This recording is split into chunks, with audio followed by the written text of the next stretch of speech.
नमस्कार साथियों, स्वागत है आप सभी का आपके अपने इस YouTube चैनल पर जिसका नाम है जीएस बूस्टर, जो कि पार्ट है तक्षशिला आईएएस बलिया का।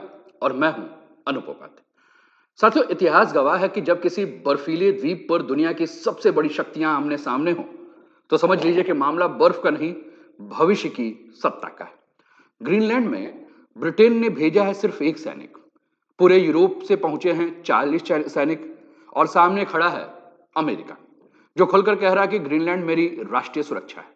यहां सवाल यह नहीं है कि सैनिक कितने हैं, सवाल यह है कि संदेश किसे दिया जा रहा है। राइटर्स की एक रिपोर्ट के मुताबिक Denmark, Norway, Finland, Sweden, Germany, France, Netherlands और ब्रिटेन जैसे नाटो देशों ने मिलकर ऑपरेशन आर्कटिक एडोरेंस नाम से ज्वाइंट मिलिट्री ऑपरेशन शुरू किया है, और यह सैनिक इसी में शामिल होने पहुंचे हुए हैं। इस पूरे सैन्य अभ्यास पर सवाल उठाते हुए इटली के रक्षा मंत्री गुइडो कोस्त्रो ने जो है एक मजाक करार दिया है। आज इसी के ऊपर आप सभी के साथ चर्चा की जाएगी। चर्चा यह भी होगी कि क्या नाटो अंदर अंदर ही टूट चुका है। नाटो जो कि रशिया को दबाने के लिए जिसका निर्माण हुआ था, क्या रशिया को दबाते दबाते नाटो खुद ही अंदर से खोखला हो चुका है। साथियों, चैनल पर पहली बार है तो चैनल को सब्सक्राइब करके बेल आइकन दबा दीजिएगा कि यहां आने वाले हर वीडियो का नोटिफिकेशन आपको सही समय पर मिल सके। तो चलिए शुरुआत करते हैं आज के सेशन की। और आज का टॉपिक आपके स्क्रीन पर है, ग्रीनलैंड क्राइसिस। ब्रिटेन ने अपना एक ट्रूप भेजा है, यूरोपियन यूनियन मतलब पूरे यूरोप की कंट्री ने मिलाकर 40 ट्रूप भेजा है। नाटो क्या टूट रहा है, और ट्रंप यहां मजाक उड़ाते हुए कह रहे हैं, इज दिस अ जोक? क्या ये बहुत बड़ा मजाक है क्या? मतलब क्या कर रहे हो आप लोग? कुछ समाचार पत्रों ने इसे प्रमुखता से छापा है, चाहे हम द गार्जियन की बात करें, चाहे राइटर्स की बात करें।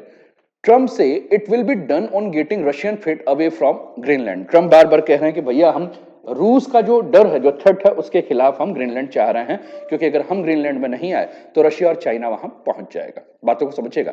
अच्छा, ट्रंप साहब ने तो सीधे नॉर्वे को जो है वो धमकी भी दे रखा है कि भैया तुमने हमें शांति का मेडल नहीं दिया तो अब हम अशांति वाला काम करेंगे, क्योंकि तुमने पहचाना नहीं हमारी शांति को, है ना। मतलब वो सही बात है कि 5 साल के एक बच्चे हैं, जो होता है ना कि आप ये नहीं करोगे तो फिर हम गुस्सा आ जाएंगे, वही काम जो है वो ट्रंप कर रहा है।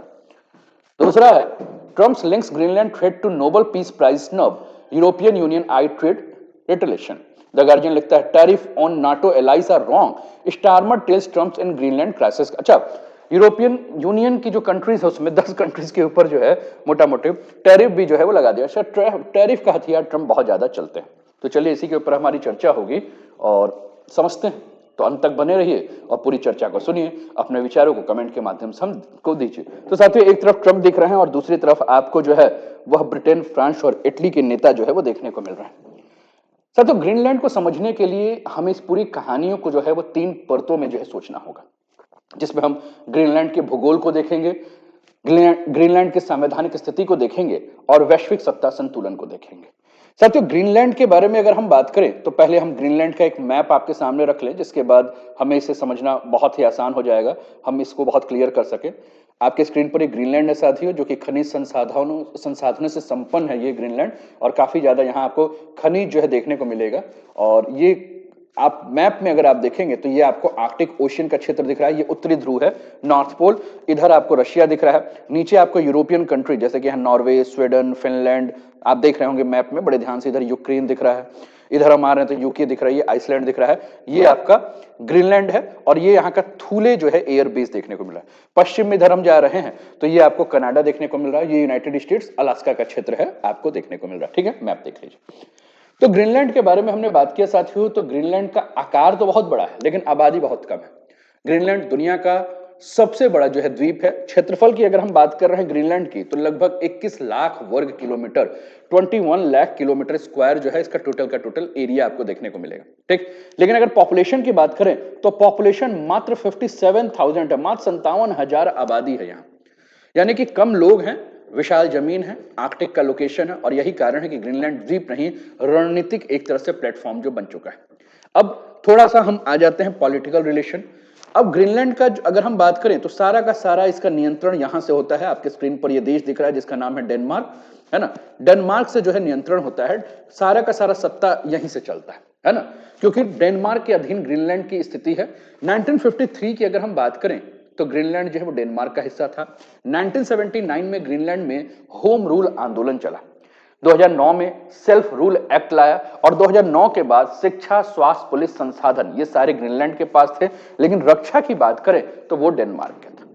फॉरेन पॉलिसी यानी कि विदेश नीति की बात करें तो आज भी डेनमार्क के पास है, यानी कि ग्रीनलैंड राजनीतिक रूप से स्वायत्त है लेकिन रणनीतिक रूप से जो है वो स्वतंत्र नहीं है। ठीक, अब प्रश्न है कि अमेरिका की नजर इस ग्रीनलैंड पर क्यों है, अमेरिका क्यों इस ग्रीनलैंड पर इतना जोरदार है। साथियों, यूनाइटेड स्टेट्स के लिए ग्रीनलैंड का महत्व 3 कारण है। सबसे पहला अगर हम बात करें तो मिलिट्री एंगल से आप समझिएगा।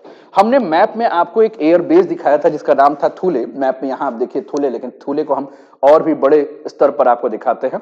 ये आप देखिए ग्रीनलैंड है, ये आर्कटिक ओशियन का क्षेत्र दिख रहा है, ये नॉर्वे, ये देखिए यहां आपको डेनमार्क देखने को मिल रहा है। यहां से आप इसको रिलेट करना आपके लिए आसान हो जाएगा। ये अलास्का का क्षेत्र है जो कि अमेरिका का है, ये कनाडा का है। कनाडा के नीचे जाएंगे तो आपको फिर अमेरिका जो है वो देखने को मिलेगा। ठीक, अब फिर से हम लोग मैप में आते हैं। यहाँ ये आपको ग्रीनलैंड दिख रहा है, ये आर्कटिक सर्कल यानी कि 66.5 डिग्री 66.5, ये आइसलैंड का क्षेत्र दिख रहा है। ठीक है, चलिए हमने बात किया था थूले के बारे में, तो थूले का एक बार एयर बेस हम देख लेते हैं, उसके बाद और भी चर्चा को बढ़ाना हमारे लिए आसान हो जाएगा।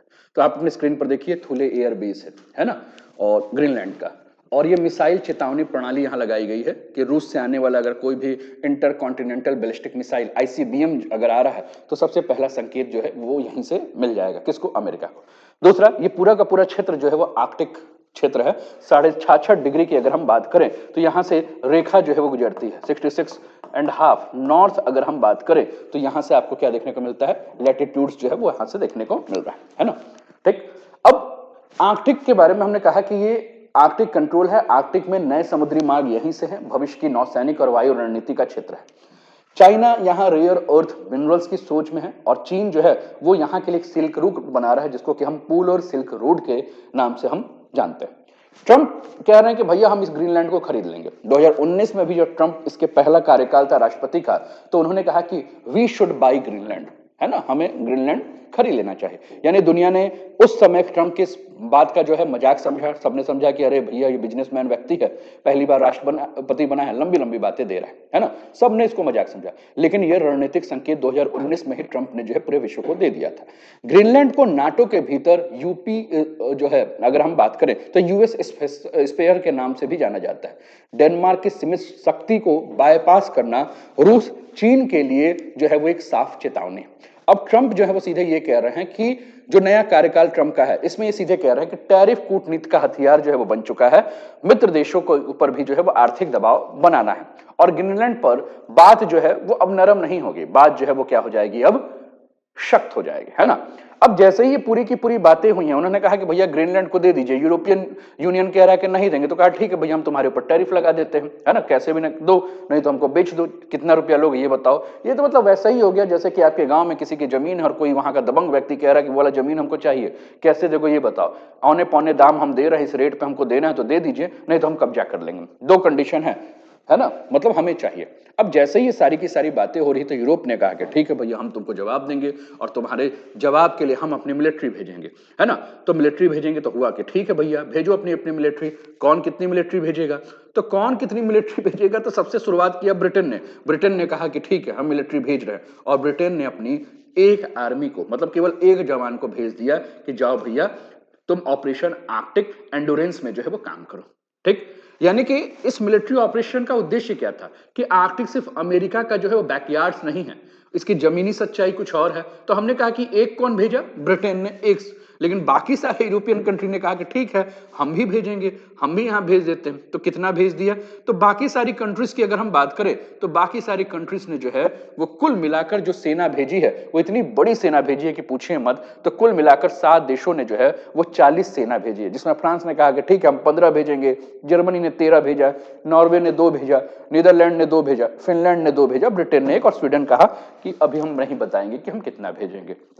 यानी कि कुल सैनिकों की संख्या 40 और ब्रिटेन का योगदान 1। और इसलिए इटली के रक्षा मंत्री ने कहा कि भैया क्या तुम एक मजाक की हो, क्या पॉलिटिकल जोक है भैया। यानी कि ये, लेकिन फिर भी आपको ध्यान रखना होगा, बात यहां सैनिकों की संख्या की नहीं साथियों, बात यहां है संदेश की, कि संदेश क्या देना चाहता है यूरोपियन यूनियन। साथियों ये तैनाती इसलिए भी महत्वपूर्ण है क्योंकि यहां जब संख्या नगण्य है, वार प्रिपरेशन की तैयारी नहीं हो रही, डिप्लोमेटिक पॉस्चरिंग है। और ये संदेश है कि अमेरिका को यूरोपियन यूनियन सीधे ये संदेश दे रहा है कि देखो हम तुम्हारे खिलाफ खड़े होने के लिए तैयार हैं, हम मौजूद हैं। डेनमार्क को तुम अकेले नहीं समझो, रूस चीन को आर्कटिक खाली नहीं मिलेगा, हम भी हैं यहाँ, है ना। हम अभी सिग्नल के रूप में तुमको भेज रहे हैं कि अभी हम इतना भेजे हैं, लेकिन आवश्यकता पड़ेगी तो हम और जो है वो भेजेंगे, है ना। अभी ये शुरुआत है हमारी। ठीक, बातें समझ में आ रही हैं आप सबको। चलिए थोड़ा सा और आगे बढ़ते हैं, आगे बढ़ते हुए और समझते हैं। जर्मनी के सैनिक ग्रीनलैंड के न्यूक में डेनिस आर्कटिक कमांड भवन में, ये जर्मनी के सैनिक हैं जो कि आपको देखने को मिल रहा है। ठीक, अब दूसरा, यूरोपियन यूनियन का एंटी कोरेशन इंस्ट्रूमेंट की अगर हम बात करें तो शक्तिशाली कानूनी हथियार है और इसे ट्रेड बाजूका भी कहते हैं, और 2021 में प्रस्तावित हुआ था, 27 दिसंबर 2023 को जो है लागू हुआ था। इसका मकसद क्या था? आर्थिक जबरदस्ती से बचने के लिए इसको बनाया गया था। जब कोई देश प्रतिबंध लगाने की धमकी देता है तो यूरोपियन यूनियन जवाबी कार्रवाई करता है, और अभी तक इसका इस्तेमाल जो है वो हुआ नहीं है। ठीक है, इसको क्या कहा जाता है? इसको कहा जाता है इकोनॉमिक बाजुका, जिसकी ये तस्वीर आपको देखने को मिल रही है। थोड़ी देर में हम इसके ऊपर भी जो है वो आपके साथ चर्चा करेंगे कि ये है क्या और कैसे काम कर सकता है। ट्रंप ने टैरिफ की धमकी दी तो ये 8 यूरोपीय देश हैं, Denmark, Norway, Sweden, France, Germany, Britain, Netherlands और फिनलैंड, इनके ऊपर 10-10% जो है वो टैरिफ लगा दिया गया। ठीक, अब थोड़ा सा और बढ़ते हैं। साथियों, ग्रीनलैंड को समझना है तो इसे एक द्वीप की तरह मत समझिए। ग्रीनलैंड एक भू राजनीतिक चौराहा है, यानी कि जियो पॉलिटिकल एक क्रॉस रोड की तरह इसको देखना पड़ेगा। उत्तरी अमेरिका, यूरोप के बीच एक रणनीतिक स्थिति में है ग्रीनलैंड। ग्रीनलैंड की सबसे बड़ी ताकत है उसका लोकेशन। यह उत्तरी अमेरिका और यूरोप के बीच जो है वो आपको ठीक सेंटर में देखने को मिलेगा, यानी कि अमेरिका यूरोप, यूरोप अमेरिका, ये सबसे छोटा सैन्य और हवाई मार्ग जो है देखने को मिलेगा। और यही कारण है कि शीत युद्ध से लेकर आज तक अमेरिका सैन्य रणनीतिक में ग्रीनलैंड को जो है वो अनसिंकेबल एयरक्राफ्ट कैरियर की तरह जो है वो यूज करता है। यूनाइटेड स्टेट्स के लिए ग्रीनलैंड जो है वह ट्रूप मूवमेंट, मिसाइल ट्रैकिंग और अर्ली वार्निंग तीनों के लिए जो है वो काफी अनिवार्य है। अब आर्कटिक महासागर में अगर प्रवेश करना है, गेटवे टू आर्कटिक की अगर हम बात कर रहे हैं, तो ग्रीनलैंड जो है वो आर्कटिक गेट कीपर के रूप में काम करता है। आर्कटिक महासागर में अगर एंट्री करना है तो नए नॉर्दर्न सी रूट्स भविष्य के लिए जो है वो वैश्विक जो है वो अगर हम बात कर रहे हैं तो समुद्री व्यापार की लाइन, जो देश आर्कटिक को नियंत्रित करेगा वह कल ग्लोबल ट्रेड रूट को जो है वो नियंत्रित करेगा। और यही वजह है कि अमेरिका इसे छोड़ना नहीं चाहता, यूरोप इसे पीछे हटना नहीं चाहता, रूस और चीन दोनों जो है इसमें घुसना चाहते हैं, क्योंकि यहां से रूस के मिसाइल गतिविधियों के ऊपर जो है वो सीधी नजर रखी जा सकती है, क्योंकि ये सबसे संवेदनशील बिंदु है। रशिया से अगर कोई भी इंटरकॉन्टिनेंटल बैलिस्टिक मिसाइल अगर आता है अमेरिका की तरफ, तो इसका सबसे पहला रडार जो है वो कहां देखने को मिलेगा? तो ग्रीनलैंड में जो थूले हमने आपको दिखाया था, उसी थूले में अगर हम बात करें तो सबसे पहला रडार जो है वो आपको थूले में जो है वो देखने को मिलेगा। यानी कि कुछ भी एंट्री किया तो सबसे पहले आपको ग्रीनलैंड के में जो है वो इसका सिग्नल देखने को मिल जाएगा। ठीक, ग्रीनलैंड में जो थूले एयरबेस को जो भी जैसे सिग्नल मिलेगा, तो ग्रीनलैंड अमेरिका के लिए मिसाइल शील्ड अलार्म के रूप में काम करता है। और यही कारण है कि अमेरिका कहता है नेशनल सिक्योरिटी हमारा फ्रंटलाइन मुद्दा है।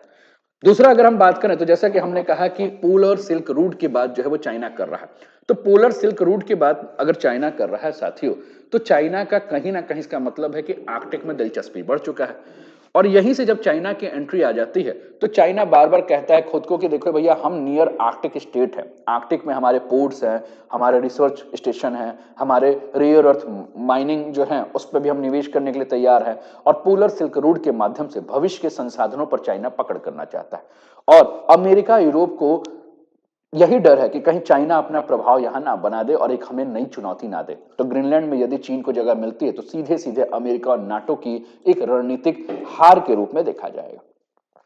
अब प्रश्न, जैसा कि हमने कहा कि क्यों माना जाता है, तो हमने अभी तक पूरी की पूरी चर्चा की और हमने कहा कि ये कहीं ना कहीं यूएस नेशनल सिक्योरिटी आर्किटेक्चर का जो है वो फ्रंट गेट है। और ग्रीनलैंड का सैन्य पक्ष समझने के लिए हमें यह समझना होगा कि यहाँ टैंक और टुकड़ियों नहीं, यहाँ रडार, सैटेलाइट और सिग्नल जो है वो पूरा का पूरा काम करते हैं।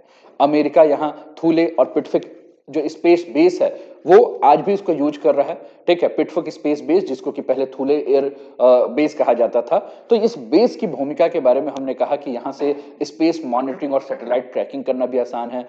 दूसरा हमने कहा कि रसिया वाला भी है। तीसरा अगर हम बात करें साथियों, तो कुल मिलाकर अगर हम यहां और भी देखें तो ये कंडीशंस अगर हम देख रहे हैं तो सिक्योरिटी के लिहाज से ये अमेरिका यूरोपियन यूनियन की बहुत ज्यादा है। लेकिन यहां अगर हम बात करें, दूसरी चीज हमें और भी ध्यान रखनी होगी कि अमेरिका अगर यहां एंट्री कर रहा है तो कहीं ना कहीं अमेरिका जो है वो डेनमार्क को की संप्रभुता को जो है वो सीधे चोट पहुंचाने का काम कर रहा है।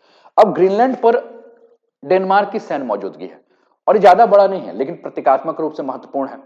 तो डेनमार्क की आर्कटिक सैन्य कमान जो कि वहां सर्च और रेस्क्यू के लिए, सर्विलांस के लिए, सॉवरेनिटी एसरेशन के लिए काम कर रही है, ठीक, वो यहां कर रही है। और ये पूरा का पूरा अगर हम बात करें तो आपके स्क्रीन पर मैं एक तस्वीर दिखा रहा हूं, आप ये देखिए डेनमार्क की आर्मी है और ये आपको जो है वो कुत्ते दिख रहे हैं, डॉग हैं वहां के, जो कि इस पूरे क्षेत्र का जो है वो रक्षा करते हैं और दुनिया की सबसे कठिन पेट्रोलिंग यूनिट है जो कि -30 डिग्री सेल्सियस में भी बिना सकड़क, बिना सपोर्ट, है ना, हजारों किलोमीटर की जो है ये निगरानी करती है। और ये यूनिट जो है वो युद्ध के लिए नहीं बनी है बल्कि ये प्रेजेंस और कंट्रोल दिखाने के लिए इस यूनिट को बनाया गया है ना। अब नाटो की तैनाती अगर यहां हो रही है तो नाटो अगर के मेंबर्स अगर यहां जा रहे हैं, जैसे कि हमने कहा कि यूरोपियन यूनियन के 40 जवान वहां गए हैं, तो नाटो ग्रीनलैंड और आर्कटिक में जो भी अभ्यास करता है उसका उद्देश्य क्या है? वो फुल स्केल वॉर नहीं कर रहा है, वो ये नहीं कह रहा है कि हम फुल स्केल वॉर के लिए रेडी हैं, वो रशिया से डायरेक्ट कन्फ्रेशन भी नहीं कर रहा है। उसका असली मकसद है कि हम दिखाएं कि हम पॉलिटिकल रूप से, राजनीतिक रूप से हम एक हैं और अमेरिका को ये संदेश दे रहे हैं कि आप अकेले नहीं हैं। और यहीं से उठता है नाटो की विश्वसनीयता पर यह सवाल कि जब सैनिकों की संख्या बेहद कम हो, भारी हथियार तैनात ना हो, कोई स्थायी कॉम्बैट डिप्लॉयमेंट ना हो, तो सवाल क्या है कि क्या नाटो सच में आर्कटिक की रक्षा कर सकता है या सिर्फ राजनीतिक बयानबाजी जो है तक यही सीमित है। इसलिए कई यूरोपीय नेता और विश्लेषक कहते हैं कि NATO strong on a paper, लेकिन नाटो जो है वह आर्कटिक ग्राउंड में काफी कमजोर है। ठीक, मेरी बातें सभी को समझ में आ रही है। अगर हम इसको लीगल डायमेंशन से देखें साथियों, तो कुल मिलाकर आप देखिए कि नाटो की सदस्यता की बाध्यता क्या है कि नाटो के सदस्य यूनाइटेड स्टेट्स भी हैं, डेनमार्क भी है, और नाटो का आर्टिकल 5 जो है वो क्या कहता है कि एक सदस्य के ऊपर अगर हमला होता है तो यह हमला सभी के ऊपर माना जाएगा। अब ग्रीनलैंड पर अगर अमेरिकी कब्जा हो रहा है तो इसका मतलब इलीगल है, यानी कि ये अनकॉन्स्टिट्यूशनल है। और नाटो विरोधी यानी कि एंटी अलायंस अगर होगा, क्योंकि ये नाटो सदस्य की संप्रभुता के ऊपर किसी मजबूत देश के द्वारा जो है हमला किया जा रहा है। तो प्रश्न यह है कि क्या ग्रीनलैंड क्या अमेरिका से जुड़ सकता है? साथियों, अगर ग्रीनलैंड को अमेरिका से जुड़ना होगा तो कानूनी तौर पर 3 शर्तें जो है वो माननी होगी। पहला, ग्रीनलैंड को डेनमार्क से अलग होना। दूसरा, वहां रेफरेंडम कराना होगा, जनमत संग्रह होगा जिससे स्पष्ट बहुमत मिलेगा। और तीसरा, डेनिश संसद जिसको कि हम फॉल्कटिंग कहते हैं, वहां से सहमति मिलना आवश्यक है। और ग्रीनलैंड की जनता स्वतंत्रता पर जो है वो विभाजित है। डेनमार्क की संसद जो है स्पष्ट रूप से इसके विरोध में है और इसलिए परिदृश्य निकट भविष्य में जो है वो काफी नामुमकिन दिख रहा है। अगर हम इकोनॉमिक रूप से इस पूरे कंडीशंस को देखें तो यह मामला सैन्य से ज्यादा आर्थिक युद्ध में जो है वो बदलता हुआ दिख रहा है। ट्रंप टैरिफ हथियार लगा रहे हैं। ट्रंप ने 8 यूरोपीय देशों के ऊपर हमने कहा कि 10% टैरिफ लगाया है और चेतावनी दी है कि अगर तुम नहीं सुधरोगे तो हम आगे 25% टैरिफ लगाएंगे। यानी कि ट्रंप टैरिफ के माध्यम से जो है वो यूरोप के ऊपर क्या करना चाहते हैं? ट्रंप टैरिफ के माध्यम से यूरोप के ऊपर दबाव देना चाहते हैं, है ना। ट्रंप जो है वह ग्रीनलैंड मुद्दे पर राजनीतिक झुकाव जो है, यूरोपीय संघ की जो प्रतिक्रिया है उसके ऊपर अपनी बात कह रहे हैं कि देखो भैया, अगर तुम नहीं मानोगे तो हम तुम्हारे ऊपर जो है वो क्या करेंगे, दबाव लगाएंगे। तो यूरोपियन यूनियन किसकी बात करता है? यूरोपियन यूनियन जो है वो ट्रेड बाजुका के बारे में बात करता है। अब ट्रेड बाजुका के बारे में हमने कहा कि थोड़ी देर में हम बात करते हैं। तो ये ट्रेड बाजुका क्या है? तो ट्रेड बाजुका के बारे में अगर हम देखें, अच्छा आपके स्क्रीन पर ये साथी ये रडार आपको देखने को मिल रहा है, ये पोलर रडार है जहां से सिग्नल्स जो है वो भेजे जाते हैं। ठीक, ये आप देख रहे हैं। हमने ट्रेड बाजुका के बारे में बात की थी, तो एक इमेज मैंने आपको दिखाया था ट्रेड बाजुका का, उसको हम लोग ले लेते हैं। ये आपके स्क्रीन पर दिख रहा है। ठीक, तो आपको 2 चीजें दिख रही हैं, एक यहाँ डॉलर का सिंबल दिख रहा है और दूसरा यहाँ यूरो का सिंबल जो है वो देखने को मिल रहा है। ठीक, अब अरबों यूरो में अमेरिकी सामान का जो है वो काउंटर टैरिफ है ये बाजुका, और यूएस और यूरोपियन यूनियन निवेश और ऊर्जा समझौते पर समीक्षा करते हैं। इसका मतलब है ग्रीनलैंड अब सिर्फ सैन्य विवाद नहीं बल्कि ट्रेड वॉर का जो है ट्रिगर बन चुका है। ग्रीनलैंड संकट ने नाटो की आंतरिक कमजोरियों को भी जो है साथियों उजागर कर दिया है। सदस्य देशों की अलग अलग प्राथमिकता है। पोलैंड जो है वो रूस से लगी सीमा पर ईस्टर्न फ्रंट को जो है वो प्राथमिकता दे रहा है। इटली और टर्की जो है वो आर्कटिक से भौगोलिक दूरी जो है और सीमित रुचि दिखा रहे हैं। कोई सामूहिक नाटो आदेश नहीं आया, तो इसका मतलब है कि नाटो की यूनिफाइड कमांड इमेज जो है वो काफी कमजोर हो गई है। गठबंधन आज वन अलायंस मल्टीपल इंटरेस्ट बनता जो है जा रहा है और भविष्य में यह हो सकता है कि ये पूरा का पूरा अगर हम देखें तो यूजलेस हो जाएगा पूरा का पूरा, ये है ना। जैसे इंडो पैसिफिक क्षेत्र बना जहां हम संसाधन, समुद्री मार्ग, महाशक्तियों की प्रतिस्पर्धा देख रहे हैं, वही क्षेत्र जो है वो क्या बन जाएगा, आर्कटिक का क्षेत्र बन जाएगा जहां रेयर अर्थ और एनर्जी के लिए जो है लड़ाई होगी। नई समुद्री राहें जो है वो खुल सकती है यूएस बनाम रशिया चाइना के नाम पर। यूरोप बीच में जो है वो फंसा हुआ होगा। और कहीं ना कहीं अगर हम बात करें तो ऑपरेशन आर्कटिक सेंट्री जैसा बड़ा नाटो मिशन जो है बन सकता है, जहां सर्विलांस ज्यादा होगा, स्थायी सैनिक जो है वो आपको कम देखने को मिलेंगे, इकोनॉमिक प्रेशर ज्यादा होगा, डायरेक्ट वॉर जो है कम होंगे। और 21वीं सदी का यह पैटर्न यही है साथियों कि eye in the sky, pressure in the market, guns only at last resort. मेरी बातें आप समझ रहे होंगे। तो उम्मीद करता हूं कि सारा का सारा टॉपिक आपको जो है वो समझ में आ रहा होगा और किस प्रकार से आप देख रहे हैं कि ग्रीनलैंड के मुद्दे को लेकर आपस में जो है वह अमेरिका और नाटो के देश जो हैं जुड़ गए। आर्टिकल 5 जिसमें हम यूनाइटेड डिफेंस के बारे में बात कर रहे थे कि किसी एक देश के ऊपर अगर हमला होगा तो यह माना जाएगा कि पूरे नाटो के ऊपर जो है वो हमला हुआ है। और यह लड़ाई आप देख रहे हैं कि किस प्रकार से लड़ाई ग्रीनलैंड के लिए जो है खींचतान है। और इस लड़ाई को लेकर hands of Greenland not for sale, ये भी जो है एक इमेज आपको बता रहा है, ठीक, जो कि वहां की स्थिति के बारे में बताया जा रहा है। और ये बाजुका के साथ साथ टेरिफ वॉर की लड़ाई भी समझाए। नाटो के बारे में आप जानते हैं साथियों कि पूरा का पूरा क्षेत्र जो है वो रेयर अर्थ मिनरल से जो है वो भरा हुआ है। और ग्रीनलैंड संकट यही सिखाता है कि 21वीं सदी में युद्ध टैंकों से नहीं, टैरिफ तकनीक और भूगोल से जो है वो लड़े जाते हैं, है ना। तो टैरिफ तकनीक और भूगोल जो है वो युद्ध का आज केंद्र है और यह संकट सैन्य से ज्यादा जो है रणनीतिक है। नाटो की एकजुटता प्रतीकात्मक है। ट्रंप की नीति जो है वो आपको, है ना, ट्रंप की नीति जो है वो दबाव की कूटनीति है। और ग्रीनलैंड दुनिया का सबसे ठंडा जमीन लेकिन सबसे गर्म राजनीति का केंद्र है। तो अगर आप चाहे तो इस टॉपिक को अच्छे से समझकर अपने विचार भी आप अवश्य दीजिए। और कैसा लगा आज का सेशन ये भी आप अवश्य बताएं। और वीडियो को अभी तक लाइक नहीं किया तो लाइक कर दीजिए, शेयर नहीं किया शेयर करिए, सब्सक्राइब नहीं किया तो सब्सक्राइब कर दीजिए, कमेंट नहीं किया तो कमेंट कर दीजिए। अपना ध्यान रखिए, स्वस्थ रहिए, मस्त रहिए, तंदुरुस्त रहिए, हंसते खेलते मुस्कुराते हुए जीवन का आनंद लीजिए। जय हिंद, जय भारत।